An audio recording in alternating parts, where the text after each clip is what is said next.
ಪ್ರಸನ್ನ ಕಾರ್ಯನಿರ್ವಾಹಕ ನಿರ್ದೇಶಕರು ಕರ್ನಾಟಕ ಪರೀಕ್ಷಾ ಪ್ರಾಧಿಕಾರ. ತಮಗೆಲ್ಲರಿಗೂ ಗೊತ್ತಿರುವಂತೆ 2025ನೇ ಸಾಲಿನ ಸಾಮಾನ್ಯ ಪ್ರವೇಶ ಪರೀಕ್ಷೆಗೆ ಅರ್ಜಿಯನ್ನು ಆಹ್ವಾನ ಮಾಡಿದ್ದೀವಿ. ತಮಗೆಲ್ಲ ಗೊತ್ತಿರುವಂತೆ ಗ್ರಾಮೀಣ ಪ್ರದೇಶದ ವಿದ್ಯಾರ್ಥಿಗಳು ಈ ಹಿಂದಿನ ವರ್ಷಗಳಲ್ಲಿ ಅರ್ಜಿ ಸಲ್ಲಿಸುವಂತಹ ಸಂದರ್ಭದಲ್ಲಿ ಸಾಕಷ್ಟು ತಪ್ಪುಗಳನ್ನು ಮಾಡಿದ್ದರ ಪರಿಣಾಮವಾಗಿ ಅವರು ಸೀಟು ಹಂಚಿಕೆ ಸಂದರ್ಭದಲ್ಲಿ ತುಂಬ ಸಮಸ್ಯೆಗಳನ್ನು ಎದುರಿಸಿದ್ದಾರೆ. ಹಾಗಾಗಿ ನಾವು ಈ ಬಾರಿ ಸಾಕಷ್ಟು ಸರಳೀಕರಣವನ್ನು ಅರ್ಜಿ ಸಲ್ಲಿಸುವಂತಹ ಸಂದರ್ಭದಲ್ಲಿ ಮಾಡಿದ್ದೀವಿ. ಕರ್ನಾಟಕ ಪರೀಕ್ಷಾ ಪ್ರಾಧಿಕಾರದ ಅಧ್ಯಕ್ಷರು ಹಾಗೂ ಉನ್ನತ ಶಿಕ್ಷಣ ಇಲಾಖೆಯ ಸಚಿವರಾದಂತಹ ಸನ್ಮಾನ್ಯ MC ಸುಧಾಕರ್ ಅವರು ಹಾಗೂ ಪ್ರಾಧಿಕಾರದ ಸಹ ಅಧ್ಯಕ್ಷರಾದಂತಹ ಹಾಗೂ ವೈದ್ಯಕೀಯ ಶಿಕ್ಷಣ ಸಚಿವರಾದಂತಹ ಸನ್ಮಾನ್ಯ ಶರಣ್ ಪ್ರಕಾಶ್ ಪಾಟೀಲ್ರವರು ಎಲ್ಲ ವಿದ್ಯಾರ್ಥಿಗಳಿಗೆ ಅರ್ಜಿ ತುಂಬುವ ಪ್ರಕ್ರಿಯೆಯಿಂದ ಹಿಡಿದು ಅವರು ವಿವಿಧ ಕೋರ್ಸುಗಳಿಗೆ ಸೀಟುಗಳನ್ನು ಹಂಚಿಕೆ ಪಡೆಯುವವರೆಗೆ ಅತ್ಯಂತ ಪಾರದರ್ಶಕವಾಗಿರಬೇಕು ಮತ್ತು ನಿರಂತರವಾಗಿ ವಿದ್ಯಾರ್ಥಿಗಳಿಗೆ ಮಾಹಿತಿಯನ್ನು ತಲುಪಿಸುವಂತಹ ವ್ಯವಸ್ಥೆ ಆಗಬೇಕು ಅಂತ ಒಂದು ಸ್ಪಷ್ಟ ನಿರ್ದೇಶನ ನೀಡಿ ಈ ಹಿನ್ನೆಲೆ ಒಳಗಡೆ ನಾವು ಸಾಕಷ್ಟು ಕ್ರಮಗಳನ್ನು ಕೈಗೊಂಡು ಅದರ ಭಾಗವಾಗಿ ಇವತ್ತು ನಾವು ಯೂಟ್ಯೂಬ್ ಚಾನಲನ್ನು ಪ್ರಾಧಿಕಾರದ ವತಿಯಿಂದ ಆರಂಭಿಸಿ ಇನ್ನು ಮುಂದೆ ನಿರಂತರವಾಗಿ ಪ್ರಾಧಿಕಾರದ ವಿವಿಧ ವಿಷಯಗಳು ಏನು ನಾವು ಬದಲಾವಣೆಗಳನ್ನು ಮಾಡ್ತಿರ್ತೀವಿ, ವಿದ್ಯಾರ್ಥಿಗಳಿಗೆ ಮಾಹಿತಿಯನ್ನು ನೀಡಬೇಕಾಗುತ್ತೆ. ಈ ಒಂದು ಚಾನಲ್ ಮುಖಾಂತರ ಸಹ ನಾವು ತಲುಪಿಸುವಂತಹ ಒಂದು ವಿನೂತನವಾದ ಪ್ರಯತ್ನವನ್ನು ಮಾಡಲಿಕ್ಕೆ ನಾವು ಪ್ರಯತ್ನ ಮಾಡ್ತಾ ಇದ್ದೀವಿ. ಈ ಬಾರಿ ಅರ್ಜಿ ಸಲ್ಲಿಸುವಂತಹ ಸಂದರ್ಭದಲ್ಲಿ ವಿದ್ಯಾರ್ಥಿಗಳು ಪೋಷಕರು ವಿಶೇಷವಾಗಿ ಗಮನಿಸಬೇಕಾದಂಥದ್ದನ್ನು ನಾನು ತಮಗೆ ಹೇಳುವಂಥದ್ದಾದರೆ, ನಾವು ಈ ಬಾರಿ AI ಬೇಸ್ಡ್ ಅಪ್ಲಿಕೇಶನನ್ನು ನಾವು ಮಾಡಿದ್ದೀವಿ. ತಮಗೆಲ್ಲ ಗೊತ್ತಿರುವಂತೆ ಈ ಹಿಂದೆ ತಾವೆಲ್ಲ ಸೈಬರ್ ಸೆಂಟರ್ಗಳು ಬೇರೆ ಬೇರೆಯವರಿಗೆ ತಮ್ಮ ಎಲ್ಲ ಕ್ರೆಡೆನ್ಷಿಯಲ್ಲು ದಾಖಲೆಗಳನ್ನು ಕೊಟ್ಬಿಡ್ತಿದ್ರಿ. ಅದರಿಂದ ಕೆಲವೊಮ್ಮೆ ತಮಗೆ ಸಹಾಯ ಆಗಿದೆ, ನಾನಿಲ್ಲ ಅಂತ ಹೇಳಲ್ಲ, ಆದರೆ ಕೆಲವೊಮ್ಮೆ ಅದರದ್ದು ಮಿಸ್ಯೂಸ್ ಸಹ ಆಗಿದೆ, ಅದರ ದುರುಪಯೋಗ ಸಹ ಆಗಿದೆ.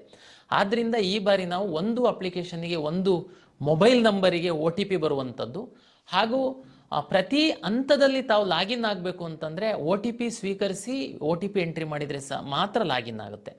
ಕಳೆದ ಬಾರಿ ಅದರ ಹಿಂದಿನ ಬಾರಿ ಎಲ್ಲ ತಾವು ದಾಖಲೆಗಳನ್ನು ಅಪ್ಲೋಡ್ ಮಾಡುವಂಥದ್ದು ಗೊಂದಲ ಆಗಿತ್ತು. ಅದನ್ನು ನಾವು ಪರಿಶೀಲನೆ ಮಾಡುವಂಥ ಸಂದರ್ಭದಲ್ಲಿ ಮಿಸ್ಟೇಕ್ ಆಗಿ ಕೆಲವು ರಿಸರ್ವೇಷನ್ ತಮಗೆ ತಪ್ಪೋಗಿತ್ತು ಅನ್ನುವ ಹಿನ್ನೆಲೆಯಲ್ಲಿ ಈ ಬಾರಿ ನಾವು ಕೇವಲ ತಮ್ಮ ಫೋಟೋ ಮತ್ತು ಸಿಗ್ನೇಚರ್ ಮಾತ್ರ ಅಪ್ಲೋಡ್ ಮಾಡೋದಕ್ಕೆ ಹೇಳಿದ್ದೀವಿ. ಉಳಿದಂಥ ಯಾವುದೇ ದಾಖಲೆಗಳನ್ನು ತಾವು ತಮ್ಮ ಅರ್ಜಿಯೊಂದಿಗೆ ಅಪ್ಲೋಡ್ ಮಾಡುವಂತಹ ಅಗತ್ಯವಿಲ್ಲ.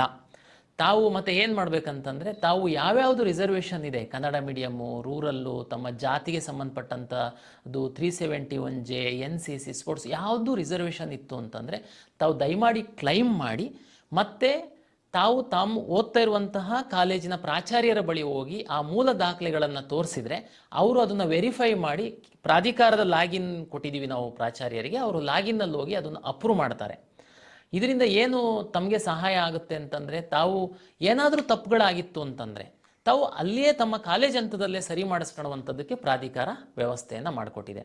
ಎಲ್ಲ ವಿದ್ಯಾರ್ಥಿಗಳು ಪೋಷಕರಿಗೆ ಮತ್ತೊಮ್ಮೆ ನಾನು ವಿಶೇಷವಾದ ವಿನಂತಿ ಏನಂತಂದರೆ, ನೀವು ಈ ರಿಸರ್ವೇಷನ್ಸ್ ಏನಿದೆ ತಮಗೆಲ್ಲ ಗೊತ್ತಿದೆ. ಕರ್ನಾಟಕದಲ್ಲಿ ಕರ್ನಾಟಕ ರಾಜ್ಯ ಸರ್ಕಾರ ನಾವು ಹಂಚಿಕೆ ಮಾಡುವಂತಹ engineering, medical, AYUSH, dental, agriculture, veterinary ಎಲ್ಲ ಥರದ ಕೋರ್ಸ್ಗಳಿಗೆ ಸಹ ರಿಸರ್ವೇಷನ್ಸ್ ಇದೆ.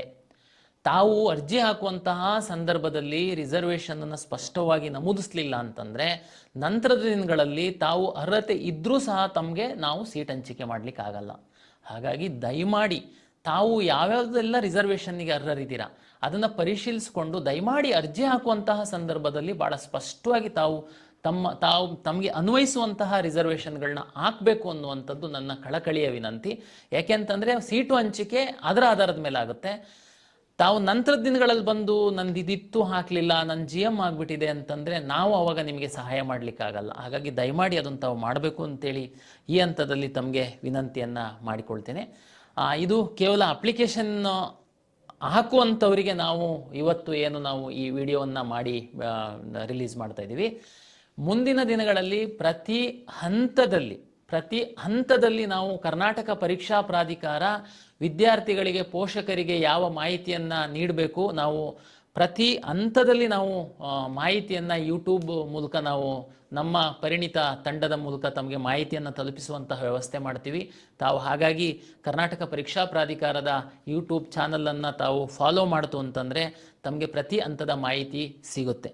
ಆಮೇಲೆ ಇನ್ನೊಂದು ವಿಶೇಷವಾಗಿ ತಮ್ಗೆ ಹೇಳುವಂಥದ್ದು, ಮೆಡಿಕಲ್ಲಿಗೆ ಸಂಬಂಧಪಟ್ಟಂತೆ ಡೆಂಟಲ್ಲು ಬೇರೆ ಬೇರೆ ಕೋರ್ಸ್ಗಳಿಗೆ ತಾವು ಪಡೆಯುವಂಥವ್ರು ಈಗ ಹೆಚ್ಚು ಪರೀಕ್ಷೆಗೆ ಸಿದ್ಧತೆಯನ್ನು ಮಾಡಿ ಒಳ್ಳೆ ರೀತಿಯಲ್ಲಿ ಪರೀಕ್ಷೆ ಬರೀರಿ.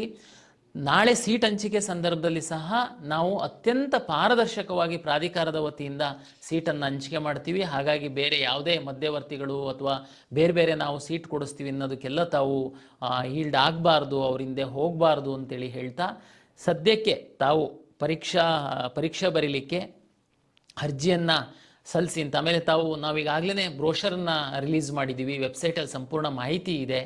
ತಾವು ಯಾವ ಕೋರ್ಸನ್ನು ಪಡೆಯಲು ಇಚ್ಛಿಸ್ತೀರಾ ಅಂಥವರು ಅದರ ಆಧಾರದ ಮೇಲೆ ನೀವು CET ಬರೀಬೇಕಾಗುತ್ತೆ. ನಾವು PCMB 4 ಸಬ್ಜೆಕ್ಟ್ಗಳಿಗೆ ಪ್ರಾಧಿಕಾರ ಪರೀಕ್ಷೆ ನಡೆಸಿದ್ರು ಸಹ ಕೆಲವು ವಿದ್ಯಾರ್ಥಿಗಳು ಮೆಡಿಕಲ್ಲಿಗೆ ಹೋಗುವಂಥವ್ರು ಮಾತ್ರ ಇರ್ತಾರೆ, ಕೆಲವರು ಓನ್ಲಿ ಇಂಜಿನಿಯರಿಂಗಿಗೆ ಮಾತ್ರ ಹೋಗುವಂಥವ್ರು ಇರ್ತೀರಾ.